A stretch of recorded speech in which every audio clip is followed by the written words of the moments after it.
आज हम स्टडी करेंगे पीएचपी में जो स्टेटमेंट्स होती हैं।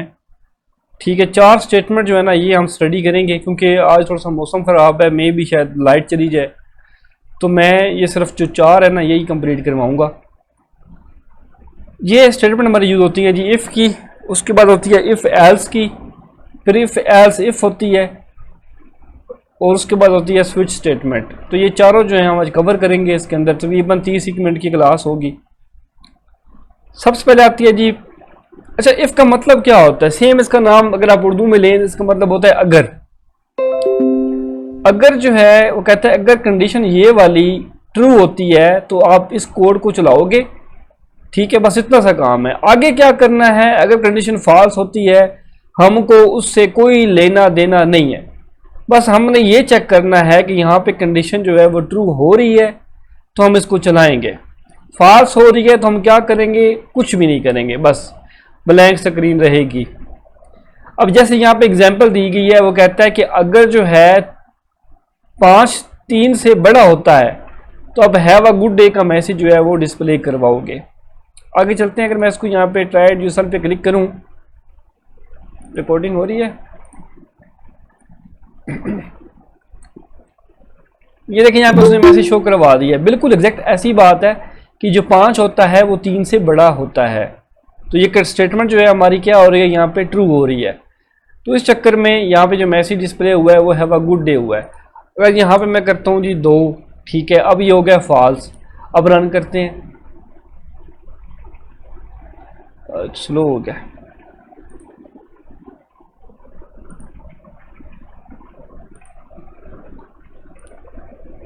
अब देख रहे हैं आप, ये ब्लैंक स्क्रीन इसने शो करवाई है। तो मतलब हमारा जो अभी तक मतलब है वो सिर्फ और सिर्फ ट्रू के साथ है। ठीक है, कि अगर ट्रू होगा तो हम भाई मैसेज शो करवाएंगे, अदरवाइज फॉल्स होगा तो हमें कोई लेना देना नहीं है। ठीक है, यहाँ पे भी सेम ऐसी बात की गई है कि आप चाहो तो एक वेरिएबल लेके, एक वेरिएबल आप पहले लेंगे। ठीक है, जैसे आपने यहाँ पे एक वेरिएबल लिए हुआ है $t के नाम से। ठीक है, उसके बाद इज इक्वल टू उसने 14 करवा दिया है। वो कहता है कि टी के अंदर जो है वो 14 जो है वो पुट कर दो। मैंने पहले भी कहा था कि इज इक्वल का मतलब होता है असाइन करना।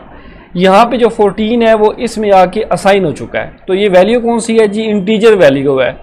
अगर यहाँ पे डबल कोटेशन होती तो वो क्या होती, स्ट्रिंग होती।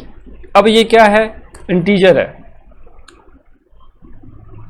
कौन इस टाइम टाइमली आया करो यार, बीच में क्लास डिस्टर्ब होती है। टाइमली आया करो यार, टाइमली। जो लेट आते हैं ना, ठीक है, बहुत सारी चीज़ें मिस हो जाती हैं। यहाँ पे थे यार, इधर थे हम। ठीक है, यहाँ पे देख रहे हो आप, तो ये जो वैल्यू है ये इसमें असाइन हो जाती है। अब यहाँ पे 14 है तो इसका मतलब इधर भी 14 ही है। तो 14 जो है वो 20 से छोटा होता है, बिल्कुल छोटा होता है। यहाँ पे जो मैसेज शो होगा हैव अ गुड डे का मैसेज होगा। ये माइक किसका चल रहा है यार, माइक बंद करो अपना,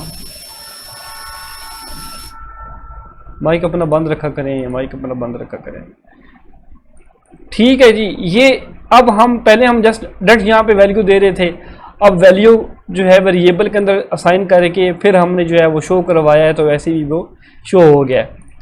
आगे चलते हैं जी, मज़ीद स्टडी करते हैं जी। नेक्स्ट आते हैं जी इफ़ ऑपरेटर के अंदर, कि यहाँ पे ऑपरेटर्स के ज़रिए जो है इफ़ की स्टेटमेंट कैसे लगाई जा सकती है। सेम टू सेम वही वैल्यू है, बस यहाँ पे डबल इज इक्वल कर दिया है। अब मैंने बताया था कि डबल इज इक्वल का मतलब क्या होता है कि वैल्यू जो है वो आपकी ट्रू हो। ठीक है, यहाँ पे देखें इक्वल है ये वाला, लेकिन जो उसका जो दूसरा होता है ना, डाटा टाइप होती है, वो बेशक डिफरेंट भी हो तो कोई मसला नहीं है। जैसे यहाँ पे देखिए डबल इज इक्वल का मतलब यही होता है कि वैल्यू बस ओके होनी चाहिए, टाइप जो है जो मर्जी है हमें उससे कोई लेना देना नहीं होगा। आगे चलें तो ये सेम टू सेम वैसे ही है कि टाइप भी होनी चाहिए, ठीक है, और वैल्यू भी सेम होनी चाहिए। फिर नोट इक्वल है, खैर मैंने कल ये सारे पढ़ा दिए थे। अब आते हैं लॉजिकल के अंदर। ठीक है, यहाँ पे थोड़ा सा जो है ना हम ऑपरेटर को यूज़ करना थोड़ा सा सीखेंगे, क्योंकि ये बड़ा इंपॉर्टेंट है। ये बड़ा हमने कोड में यूज़ किया होता है। अक्सर औक़ात मैं कोड में यूज़ करता हूँ, ऐसी जो स्टेटमेंट होती हैं कोड में यूज़ होती हैं। अब यहाँ पे देखिए फॉर एग्जांपल मैंने यहाँ पे एक वैल्यू दी है, फिर दूसरी वैल्यू दी हुई है, फिर यहाँ पे एक और कंडीशन लगाई हुई है। फर्स्ट कंडीशन है, दूसरी कंडीशन है और तीसरी कंडीशन है। ये जो ब्लैक में लिखे हुए ना सारे, ये हमारी कंडीशंस हैं, ये अपने बात याद रखनी है। हम यहाँ पे लिख रहे हैं कि भाई जो ए है वो बी से बड़ा होना चाहिए, बीच में लगाया है एंड ऑपरेटर, और ए जो है वो सी से बड़ा होना चाहिए, सॉरी छोटा हो, आई एम रियली सॉरी, सी से छोटा हो लेकिन बी से जो है वो बड़ा हो, ग्रेटर देन हो। यहाँ पे देखते हैं जी 200 है, तो यहाँ पे जो स्टेटमेंट लिखी गई है बी है, तो बी मतलब इससे छोटा हुआ और ए जो है इससे बड़ा हुआ, तो ये जो स्टेटमेंट है ये तो यहाँ पे ट्रू हो रही है, ठीक है। लेकिन इससे काम नहीं चलेगा, ये भी स्टेटमेंट जो है ट्रू होनी चाहिए। तो यहाँ पे आते हैं, जो ए है क्या वो सी से छोटा है, बिल्कुल सी 500 है और जो ए है वो 200 है, तो सी जो छोटा है, तो मतलब ये है कि ये भी स्टेटमेंट ट्रू हो रही है और ये भी ट्रू हो रही है, तो हमारा ये मैसेज डिस्प्ले होगा, अदरवाइज नहीं होगा, ठीक है। तो ये हम यूज़ मतलब एंड मैंने कल भी पढ़ाया था कि एंड हम यूज़ करते थे वो ईमेल के अंदर के ईमेल भी सेम होना चाहिए, पासवर्ड भी सेम होना चाहिए, तब आप उसको लॉगिन करवाओ, याद होगा आपको, वहाँ पे आपका एंड ऑपरेटर यूज़ होता है। आई होप सो आपको कुछ आइडिया हो वो सारी चीज़ें हैं। तो अच्छा, ये फिर वो ये एंड ऑपरेटर आ गए हैं, और भी आ गया, ये भी आ गया। आगे गौर से देखें तो यहाँ पे क्या देखें, और ऑपरेटर है, मतलब या तो ये ट्रू हो या ये ट्रू हो या फिर ये हो या फिर ये हो, दरम्यान में देखें डबल इज इक्वल लगा हुआ है। अगर यहाँ पे मैं कोई और वैल्यू भी दे दूँ ना, स्ट्रिंग भी दे दूँ, तो कोई मसला नहीं है, ठीक है। तो ये आपने प्रिंट करवाना है कि जो ए है, ठीक है, उसकी जो वैल्यू है वो 2 और 7 के दरमियान आती है, और कोई भी मतलब इनमें से आ जाए। चेक कर लेते हैं जी, ये देखें ए क्या है 5 है, वो कहते हैं कि ए जो है चलाना है आपने कब, जब वो 2 के इक्वल हो, ठीक है, या फिर 3 के इक्वल हो, या फिर 4 के इक्वल हो, या फिर 5 के इक्वल हो, या फिर 6 के इक्वल हो, या फिर 7 के इक्वल हो। तो इनमें से कोई एक स्टेटमेंट हमारी ट्रू होनी चाहिए। ये भी फॉल्स हो रही है क्योंकि यहाँ पे तो 5 है, ये 2 है तो बराबर नहीं हो सकते, 5 है बराबर नहीं हो सकते, 5 है बराबर नहीं हो सकते, 5 है जी बराबर हो सकते हैं।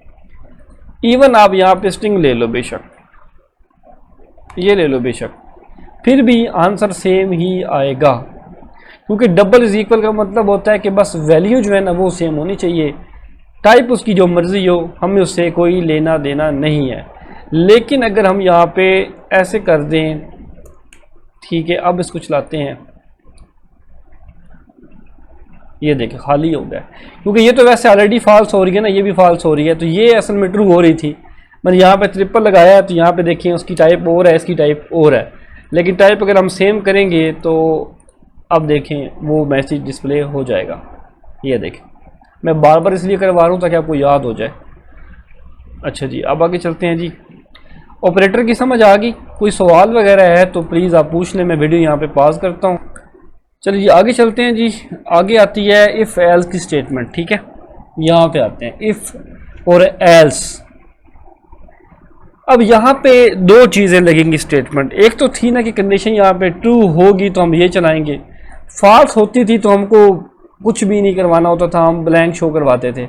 बट अब यहाँ पे हम लगा देंगे एल्स, दरमियान में एल्स लगेगा, शुरू में इफ़ आएगा, ठीक है, कंडीशन आएगी, उसके बाद ब्रैकेट्स ओपन ब्रैकेट क्लोज, यहाँ पे एक वैल्यू आएगी, अगर ये ट्रू होगी तो ये वैल्यू चलेगी, अगर ये फॉल्स होगी यहाँ पे कंडीशन तो फिर ये स्टेटमेंट चलेगी। मतलब यहाँ पे एक और चीज़ हमने ऐड कर दी है कि कंडीशन अगर ये होती है तो ट्रू हो तो ये चला दो, अदरवाइज आप ये चला दो।